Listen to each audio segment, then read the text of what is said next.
మీకు పాత్రికేయ మిత్రులకు అందరికీ కూడా పేరు పేరున హృదయపూర్వకంగా నమస్కారం. కొద్దిగా ఆలస్యంగా వచ్చినందుకు మన్నించమని చెప్పుకుని నేను కోరుతా ఉన్నాను.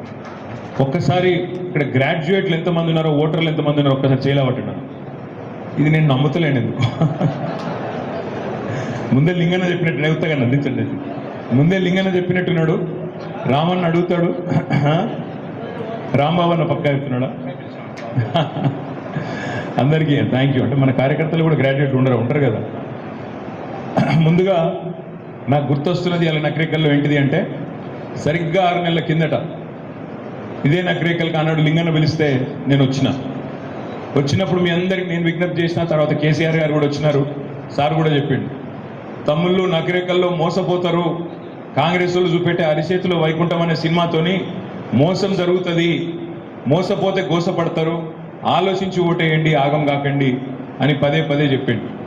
సరే, కొంతమంది నమ్మి ఏం జరిగింది, 5 నెలల 6 నెలల కిందట మరి మన పార్టీ ఇక్కడ ఓడిపోయిన తర్వాత కాంగ్రెస్ పార్టీ నల్గొండ జిల్లాలోనే 11 సీట్లు గెలుచుకున్నది. ఒక్క సూర్యాపేట మాత్రమే మనం గెలుచుకున్నాం. మరి ఒక్కసారి ఇక్కడికి వచ్చేసిన విద్యావంతులైన మా తమ్ముళ్ళని, మా అన్నలని, మా అక్క చెల్లెలను కూడా నేను అడుగుతా ఉన్నా. సరిగ్గా ఇప్పుడు కాంగ్రెస్ ప్రభుత్వాన్ని 6వ నెల నడుస్తున్నది. ఈ 6 నెలల్లో ఏం జరిగింది, ఏం జరుగుతున్నది ఒక్కసారి ఆలోచన చేయండి. ఏమన్నారు ఆనాడు రేవంత్ రెడ్డి, ఆనాడు పిసిసి అధ్యక్షుడు ఏమన్నాడు 6 నెలల కిందట? కేసీఆర్ గారు 1 లక్ష రూపాయలు రుణమాఫీ చేసిండు. ఆ 1 లక్ష రూపాయల రుణమాఫీ పొందిన రైతులకు కూడా నేను విజ్ఞప్తి చేస్తున్నా, అర్జెంటుగా మీరు బ్యాంకుకు వండి ఎంబడే 2 లక్షలు తెచ్చుకోండి. నేను వస్తున్నా, డిసెంబర్ 9 నాడు మొదటి సంతకం నేను 2 లక్షల రుణమాఫీ మీద పెడతా, తక్షణమే మాఫీ చేస్తా. ఆయనంటే ఇది అప్పటిదాకా లోన్ తీసుకున్న వాళ్ళ గురించి చెప్పలే ఆయన. తీసుకోని వాళ్ళు ఎవరైనా ఉంటే ఉరుకుండ్రి మీరు బ్యాంకుకు, డిసెంబర్ 8 దాకా తీసుకోండి, నేను 9 నాడు వస్తున్నా, రాగానే మాఫీ చేస్తా అని చెప్పిండు. మరి డిసెంబర్ 9 పోయింది, జనవరి 9 పోయింది, ఫిబ్రవరి 9 పోయింది, మార్చి 9 పోయింది, ఏప్రిల్ పోయింది, మే పోయింది, ఇంకో 2 రోజులు అయితే జూన్ 9 వస్తుంది.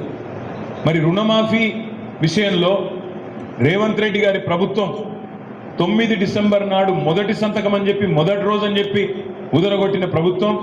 ఇక్కడ ఉన్న రైతు బిడ్డలైన మా గ్రాడ్యుయేట్లను నేను అడుగుతా ఉన్నా, మాట నిలబెట్టుకున్నదా, దగా చేసిందా ఒక్కసారి ఆలోచించండి. అందరు ఇక్కడ ఉన్న వాళ్ళు రైతు బిడ్డలని నేను అనుకుంటా ఉన్నా. ఒక్కసారి రైతు బిడ్డలు అందరూ చేయలేవటండి. రైతు కుటుంబాల నుంచి 99 కాదు 100% రైతు బిడ్డలే.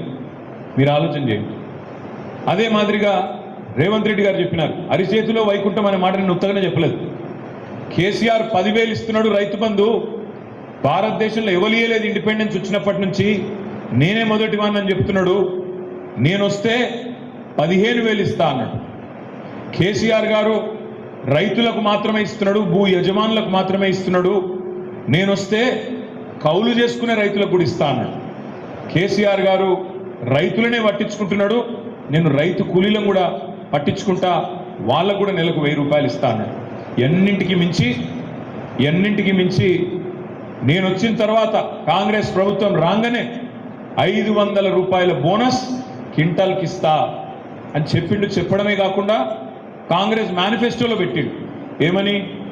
2183 రూపాయలు ఎంఎస్పి ఉన్నది, మా ప్రభుత్వం వస్తే ఆ 2183కు ఇంకొక 500 కలిపితే మీకు 2683 రూపాయలు వస్తుంది అని పెట్టిండు.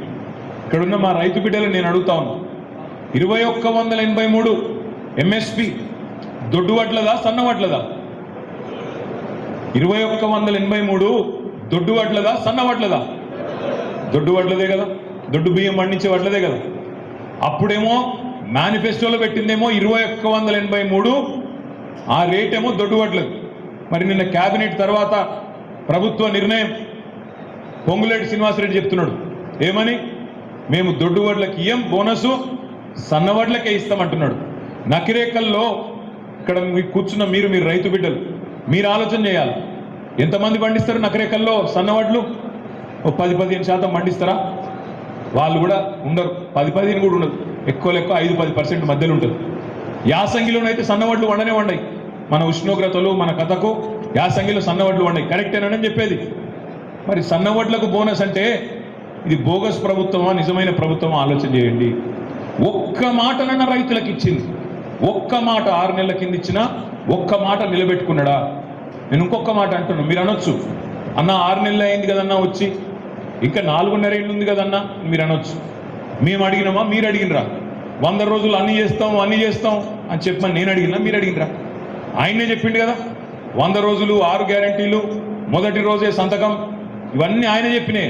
బోనస్ కూడా 100 రోజులు ఇస్తా అన్నాడు, రుణమాఫీ మొదటి రోజు చేస్తా అన్నాడు, రైతు భరోసా అన్నాడు. ఒక్క మాట ఆలోచించండి. మరి రైతులను ఇంత దగా చేసిన ఈ ప్రభుత్వానికి మనం బుద్ధి చెప్పాలా వద్దా? ఒక్క మాట ఆలోచించండి. కేసీఆర్ ఉన్నప్పుడు ఫీజు ఎంత ఉండే తమ్మి? 400. ఇప్పుడు రేవంత్ రెడ్డి వచ్చినాక ఎంత అయింది టెట్ ఫీజు? 2000 అయింది. 400 కేసీఆర్ ఉన్నప్పుడు రేవంత్ రెడ్డి ఏమన్నాడు? అసలు ఫీజే పెట్టా తీసేస్తా అన్నాడు. ఇప్పుడు ఎంత పెంచిండు? మరి 5 రెట్లు పెంచి 500% పెంచి 2000 పెట్టిండు. ఇక మోసం ఎట్లుంటుందంటే ఒక ఇట్లుంటుంది. ఓడ మీద ఉన్నప్పుడు ఓడమల్లన్న, ఒడ్డుకెక్కినాక బోడమల్లన్న. ఇప్పుడు మళ్ళీ నకరేకల్లో ఉన్న విద్యావంతులను నేను అడుగుతున్నా, మరి అడగాలి ఎవడు రేపు అక్కడ? మళ్ళీ మీరు ఓట్లు కాంగ్రెస్కి వేస్తే అడిగే గొంతు ఉంటుందా? ఇంకొక మాట కూడా నేను మిమ్మల్ని ప్రార్థిస్తా ఉన్నా. ఇవాళ మన పార్టీ నుంచి, బీఆర్ఎస్ పార్టీ నుంచి కేసీఆర్ గారు బాగా ఆలోచించి ఒక మంచి వ్యక్తిని టికెట్ ఇచ్చింది. ఆ పిల్లగాని పేరు ఇవాళ లేడు, దురదృష్టవశాత్ క్యాండిడేటు ఆయన ఖమ్మంలో తిరుగుతున్నాడు. ఎందుకంటే 34 నియోజకవర్గాల్లో ఎన్నిక కాబట్టి ఆయనకు రావాలని ఉండే, మనస్ఫూర్తిగా మీతో కలవాలని ఉండే. దురదృష్టవశాత్తు ఈరోజు ఆయన పాపం ఖమ్మంలో ఎక్కడో మదిరా సత్తుపల్లి అంతా తిరుగుతూ ఉన్నాడు, దూరంలో ఉన్నాడు కాబట్టి రాలేకపోతున్నాను మీకు చెప్పమన్నాడు. ఆయన తరఫున అందుకే నేను, జగదీష్ అన్న, మన లింగన్న అందరం కూడా మీ దగ్గరకు వచ్చినాం. తమ్ముడు రాకేష్ రెడ్డి, ఆయన పేరు ఏనుగుల రాకేష్ రెడ్డి. ఈ ఏనుగుల రాకేష్ రెడ్డి ఎవరు? ఆయన గురించి ఒక నిమిషం పరిచయం చేయాలి. ఏనుగుల రాకేష్ రెడ్డి అనే అబ్బాయి 39 ఏళ్ల వయస్సు.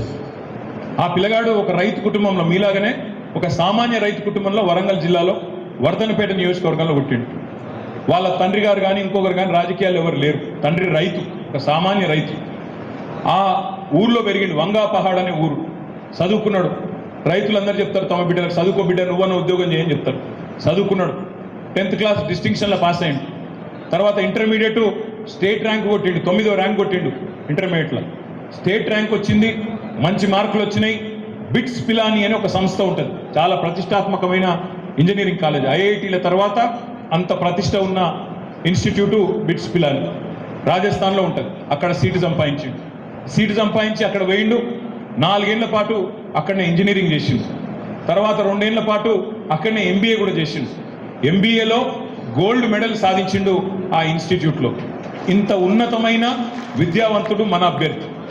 గోల్డ్ మెడల్ సాధించినాక వెంటనే రాజకీయాలకు రాలేదు. వెంటనే అమెరికా వాళ్ళు మంచి గోల్డ్ మెడలిస్ట్ కదా అని చెప్పి ఆ పిల్లగాడికి ఉద్యోగం ఇచ్చింది. అమెరికాలో మీరు వాడుతుంటారు, ఫేస్బుక్ వాడతారు కదా, ఆ ఫేస్బుక్ అనే సంస్థలో పిల్లగాడు ఉద్యోగం చేసింది.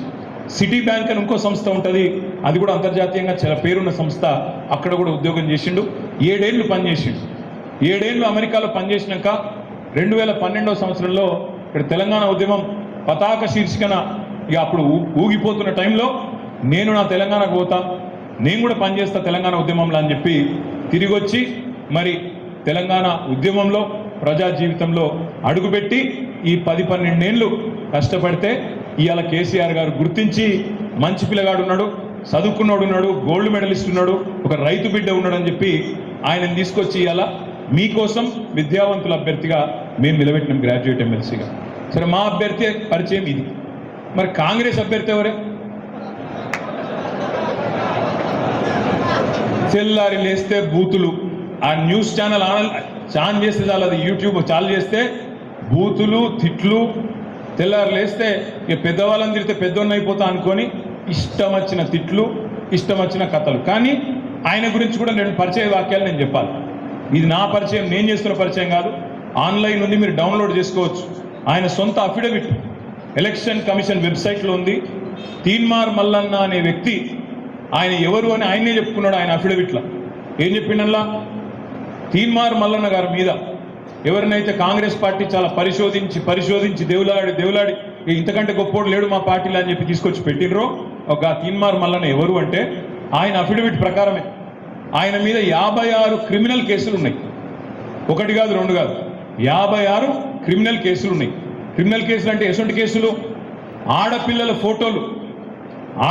ఫోటోలు గూగుల్లోకి వెళ్ళి డౌన్లోడ్ చేసుకొని వాటిని మార్ఫింగ్ చేసినందుకు కొన్ని కేసులు, బ్లాక్మెయిల్ దందాలు చేసి బెదిరించి పంచాయతీలు సెటిల్మెంట్లు చేస్తే ఒక కుటుంబం ఆత్మహత్య చేసుకోబోతే అబెట్మెంట్ ఆఫ్ సూసైడ్ కింద ఇంకొక కేసు, మీకు అనుమతి లేకుండా, మీ పర్మిషన్ లేకుండా మీ ఫోన్ నంబర్లు, మీ ఈమెయిల్ అడ్రస్లు ఆయన యూట్యూబ్లో, ఫేస్బుక్లో పెట్టినందుకు మరికొన్ని కేసులు. ఇట్లా 56 క్రిమినల్ కేసులు, 74 రోజులు చెంచల్గూడలో జైలు శిక్ష అనుభవించిన వ్యక్తి తీన్మార్ మల్లన్న. మన సుధాకరణ లెక్క ఆయన ఏం తెలంగాణ ఉద్యమంలో జైలుకోలే. ఆయన వెయ్యిని దొంగ పనులు చేసి, లంగ పనులు చేసి, వాని బెదిరించి వీని బెదిరించి జైలుకి పోయి 74 రోజులు ఉన్నాడు. మరి మీరు ఆలోచించాలా, పట్టభద్రులకు ఎవరు ప్రతినిధి కావాలి? ఒక గోల్డ్ మెడలిస్టు రైతు కుటుంబం నుంచి వచ్చి అమెరికా దాకా పోయి అక్కడ ఆ ఉద్యోగాన్ని లక్షలు సంపాదించే ఉద్యోగాన్ని విడిచిపెట్టుకొని ఇక్కడికి వచ్చి మీకోసం కష్టపడుతున్న రాకేష్ రెడ్డి కావన్నా, లేదా తెల్లారు లేస్తే బ్లాక్మెయిల్ దందలు, ఇష్టం వచ్చిన బూతులు, పెద్దల సభను రేపు బూతుల సభగా మార్చే ఈ వ్యక్తి కావాలన్నా మీరు ఆలోచించండి. దయచేసి మీతో ప్రార్థన ఒకటే, ఈ ఎన్నికతో కాంగ్రెస్ ప్రభుత్వమేం కూలిపోదు. మీరు ఎమ్మెల్సీగా మనం గెలవంగానే కాంగ్రెస్ పార్టీ కిరీటం ఏం పడిపోదు. కానీ ఏం జరుగుతుంది? రేపు బీఆర్ఎస్ గెలిస్తే ఇదే ఏనుగుల రాకేష్ రెడ్డి ఒకటే పనిచేస్తాడు రేపటి నుంచి. ఏమైంది నీ 2 లక్షల ఉద్యోగం, ఏడబైనాయి నీ ప్రభుత్వ ఉద్యోగాల నోటిఫికేషన్లు అని గల్లా బట్టి రేపటి రోజున రేవంత్ రెడ్డిని శాసన మండలిలో అడిగే దమ్మున్న తమ్ముడు రాకేష్ రెడ్డి. అవతల కాంగ్రెస్ ఆయన గెలిస్తే మళ్ళీ మంత్రి పదవి కోసమో ఇంకో పదవి కోసమో రేవంత్ రెడ్డి కాడ పైరవి చేసుకోవాల్సిందే తప్ప ప్రశ్నించే పరిస్థితి ఉంటుందా? ఆలోచించండి.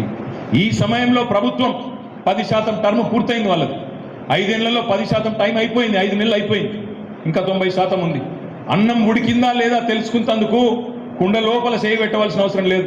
ఒక్క మెతుకు ముట్టుకుంటే తెలిసిపోతుంది. కాంగ్రెస్ ప్రభుత్వం ఆ ప్రాధాన్యత లేనిది, వీళ్ళ ఆలోచన లేనిది తెలుసుకుంటందుకు ఈ 5 నెలల పాలన సరిపోతుంది. వీళ్ళకి రైతుల మీద ఏం ప్రేమ ఉన్నది, అసలు ప్రజల మీద ఏం ప్రేమ ఉన్నది మీరు చూడండి. ఇదే తీన్మార్ మల్లన్న కదా, ఇదే కోమటిరెడ్డి వెంకటరెడ్డి కదా, రైతు బంధు ఇంకా పడలేదు అంటే ఏమన్నాడు? చెప్పు తీసి కొడతా అన్నాడు. మరి నేను రైతు బిడ్డలైన మిమ్మల్ని అడుగుతున్నా, చెప్పు తీసి కొడతానంటున్న క్యాండిడేట్, రైతు బంధు పడలేదురా నాయన అంటే చెప్పు తీసి కొడతానంటున్న మంత్రి, చెప్పు తీసి కొడతానంటున్న క్యాండిడేటు, ఆయనని గెలిపించి రైతు బిడ్డలుగా రేపు తలెత్తుకొని తిరుగుదామా? ఆలోచన చేయండి. దయచేసి మీతో ప్రార్థన, రేపు మీ తరఫున శాసన మండలిలో ప్రభుత్వాన్ని ప్రశ్నించేటోడు ఉండాలి, ప్రభుత్వాన్ని ప్రశంసించేటోడు కాదు, ప్రభుత్వానికి తొత్తుగా ఉండేటోడు కాదు, ప్రభుత్వానికి గట్టిగా మేకులాగా అక్కడ నిలబడి కొట్లాడేటోడు ఉండాలి. ఈ సమయంలో ఉండాల్సింది ప్రభుత్వానికి బాకాలు ఊదేటోళ్ళు కాదు, ప్రభుత్వం బాజా బజాయించేటోళ్ళు కావాలి. గట్టిగా నిలబడి ఏమైనాయి నువ్వు ఇచ్చిన హామీలు, 420 హామీలు, ఏం రోగం వచ్చింది నీకు, ఆ రోజు ఎన్నికల ముందు ఒక మాట, ఇయ్యాల ఒక మాట ఎందుకు చెప్తున్నావు అని గట్టిగా అడిగేటోడు కావాలి తప్ప ఉత్తగానే ఆగమైతే నాశనం అవుతుంది. జీవో నెంబర్ 46, ఈ మాట కూడా ఇక్కడ ఎవరైనా ఉన్నారా? జీవో నెంబర్ 46 వల్ల నష్టపోయిన వాళ్ళు కానీ ఇంకోరు కానీ ఉన్నారా? మా తమ్ముడున్నాడు, కొంతమంది మిత్రులు అది కూడా ప్రస్తావిస్తున్నారు. దాని గురించి కూడా నేను చెప్పాలా. నాకు జగదీష్ రెడ్డి గారు ఒకరోజు అక్టోబర్ 30 నాడు ఫోన్ చేసి, కేటీఆర్ గారు మనం ఇది మాట్లాడాలి, ముఖ్యంగా నల్గొండ జిల్లాలో ఈ సమస్య తీవ్రంగా ఉంది, మా పిల్లలు సూర్యాపేటలు కూడా వచ్చిండ్రు అని చెప్పి ఒక టీం మొత్తం సూర్యాపేటకి తీసుకొని నా దగ్గరకు వచ్చింది. ఒక 40 మంది పిల్లలు వచ్చింది. వచ్చి ఆ రోజు అన్నారు, అన్న దీనిలో మార్పులు చేర్పులు చేయాలి, తప్పకుండా దీన్ని సవరించాలి, సవరిస్తేనే రేపటికి మాకు న్యాయం అవుతుందని చెప్తే మేము ప్రయత్నం ప్రారంభించినాం. కానీ దురదృష్టవశాత్తు 3 రోజులలోనే ఎన్నికల కోడ్ వచ్చింది. చీఫ్ సెక్రటరీకి మాట్లాడినాం, వాళ్ళని పంపించినాం. చూడండి, ఇలా సూపర్ న్యూమరరీ పోస్టులు అవసరమైతే సృష్టించే అవకాశం అంటే సృష్టిద్దాం, ఎట్లాగో మళ్ళీ మన గవర్నమెంటే వస్తుంది, తప్పకుండా చేద్దామని చెప్పి ఆ పిల్లలను సముదాయించి పంపించినాం. దురదృష్టవశాత్తు 3 రోజుల్లోనే కోడ్ వచ్చింది. కాబట్టి చేయలేకపోయినాం తప్ప మాకు ఎవరికో అన్యాయం చేయాలని ఆలోచన మాకెందుకు ఉంటుంది? 2 లక్షల ఉద్యోగాలు, ప్రభుత్వ ఉద్యోగాలు 9.5 ఏళ్లలో ఇచ్చిన ప్రభుత్వం కేసీఆర్ ప్రభుత్వం. అట్లాంటి ప్రభుత్వానికి కొంతమంది తమ్ముళ్ళ పొట్టగొట్టే ఆలోచన కానీ, వాళ్ళని ఇబ్బంది పెట్టే ఆలోచన కానీ పొరపాటున కూడా లేదు. నేను జీవో నెంబర్ 46 విషయంలో కూడా బాధతో ఉన్న తమ్ముళ్ళకు నేను విజ్ఞప్తి చేస్తా ఉన్నా. మీకోసం రేపటి రోజున ఈ ప్రభుత్వం మీద ఒత్తిడి కేవలం రాకేష్ రెడ్డి ఒక్కడే కాదు, మేమందరం పూనుకుంటాం. 38 మంది శాసనసభ్యులం గట్టిగా కొట్లాడతాం. శాసనసభలో కూడా మీకు న్యాయం చేపిస్తాం. సూపర్ న్యూమరరీ పోస్టులు సృష్టించైనా సరే మీకు న్యాయం జరిగే విధంగా తప్పకుండా ప్రభుత్వం మీద ఒత్తిడి తెస్తామని చెప్పి కూడా నేను మాటిస్తా ఉన్నాను. దయచేసి నేను మిమ్మల్ని కోరేది, నకరేకల్ నియోజకవర్గంలో ఒక గొంతు ఉండాలి. మన కార్యకర్తలు, బీఆర్ఎస్ నాయకులు కూడా ఇక్కడ ఉన్నారు. మీ ఎమ్మెల్యే గారు మరి ఈరోజు మాజీ ఎమ్మెల్యే అయినారు. రేపటి రోజున మీకు అండగా ఉండాలంటే ఒక దిక్కు జగదీశ్ అన్న ఉన్నాడు, కానీ జగదీశ్ అన్నకి ఇంకా 10 నియోజకవర్గాలు కూడా తిరగాలి. రేపు నకిరేకల్లో రాకేష్ రెడ్డి గెలిస్తే మీరు పిలిస్తే ఇక్కడనే పక్కకే ఉంటాడు కాబట్టి వరంగల్ నుంచి వెంటనే ఉరికొస్తాడు. ఏమైనా సమస్య ఉన్నా, కాంగ్రెస్ ఏమైనా ఇబ్బంది పెట్టినా, ఏదైనా ఇక్కడ ప్రోటోకాల్ సమస్య ఉన్నా, ఇంకేమున్నా తప్పకుండా వెంటనే వస్తాడు. కాబట్టి దయచేసి ఆలోచించండి. ఇంకోటి మా నరేంద్ర అన్న చెప్తున్నాడు, మనం కూడా మన పెన్ను తీసుకుపోనికి ఉండదు, ఆ బూత్లనే స్కెచ్ పెన్ ఉంటుంది, ఆ స్కెచ్ పెన్నే వాడాలి. మన జేబుల పెన్ను వాడితే కూడా ఓటు చెల్లదు. కాబట్టి వాళ్ళు ఇచ్చిన స్కెచ్ పెన్తోని ఒకటే ఒక్క నిలువు గీత గీయాలి. ఒక్కసారి ఎడమ చేతితోని ఒక్కసారి ఎడమ చేయి కాబట్టి మూడు సంఖ్య చూపెట్టండి నాకు. కుడి చేయి కూడా కాబట్టి 1 సంఖ్య చూపెట్టండి దయచేసి. ఇక మీ అందరితో ప్రార్థన ఒకటే, 3వ నంబర్లో రాకేష్ రెడ్డి 1వ ప్రాధాన్యత, ఫస్ట్ ప్రయారిటీ ఓటు. పక్కాన ఓటు పక్కా అనేటోళ్ళు ఒక్కసారి చేయలే పట్టురు. ఇక పక్కా అరే 3 చూపెడితే ఇట్లా పోయి 1 చూపెట్టి. జై తెలంగాణ. అందరి